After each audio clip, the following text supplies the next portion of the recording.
پیسہ آ جانا یا مشہور ہو جانا کامیابی نہیں ہوتی، 5 وقت کی نماز پڑھنا اور اپنے رب کے قریب ہو جانا کامیابی ہے۔ کم بولنے والا لڑکا اور زیادہ بولنے والی لڑکی ایک مکمل جوڑی ہوتی ہے۔ 3 عورتوں کی طرف دیکھ کر اللہ مسکراتا ہے۔ پہلی خوبی، پردہ۔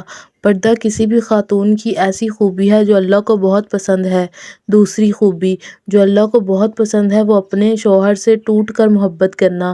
تیسری خوبی اللہ کے آگے جھکنا، رجوع کرنا، قرآن پاک پڑھنا۔ حضرت علی رضی اللہ عنہ سے پوچھا گیا، انسان کب برا بنتا ہے؟ فرمایا، جب وہ اپنے آپ کو دوسروں سے بہتر سمجھنے لگتا ہے۔ بھائی بہن، یا اللہ میرے بھائی بہن کو ہمیشہ خوش رکھنا، ان کو کبھی کسی کا محتاج نہ کرنا، آمین۔ زیادہ سوچنا۔ حضرت علی نے ارشاد فرمایا، زیادہ سوچنا انسان کو ختم کر دیتا ہے، بس دعا کرو اور رب پر چھوڑ دو۔ حضرت علی، انسان کی فطرت ہے کہ وہ کسی بھی چیز کی قدر دوبارہ کرتا ہے، ایک ملنے سے پہلے اور ایک کھو دینے کے بعد۔ عورت کی تیسری آنکھ۔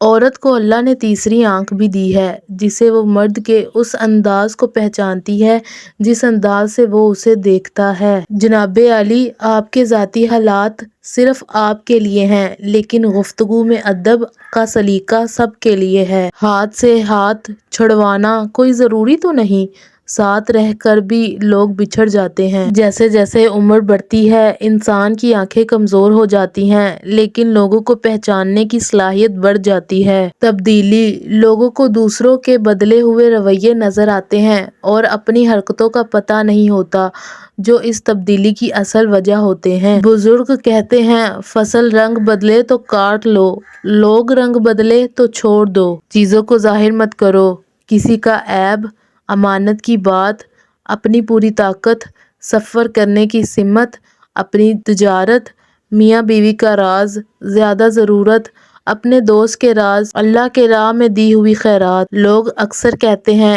زندہ رہیں تو پھر ملیں گے، مگر ایک دوست نے کیا خوب جواب دیا، ملتے رہیں گے تو زندہ رہیں گے۔ حضرت علی نے فرمایا، اللہ اس زبان سے نکلی ہوئی کوئی بھی دعا رد نہیں کرتا جو اس کے محبوب صلی اللہ علیہ وسلم پر درود شریف بھیجتی ہے۔ کسی سے رشتہ توڑنا ایک انتہائی تکلیف دہ عمل ہے، لیکن جہاں پر آپ کی عزت، ضرورت اور قدر نہ ہو، وہاں سے دور جانے میں ہی خیر و عافیت ہوتی ہے۔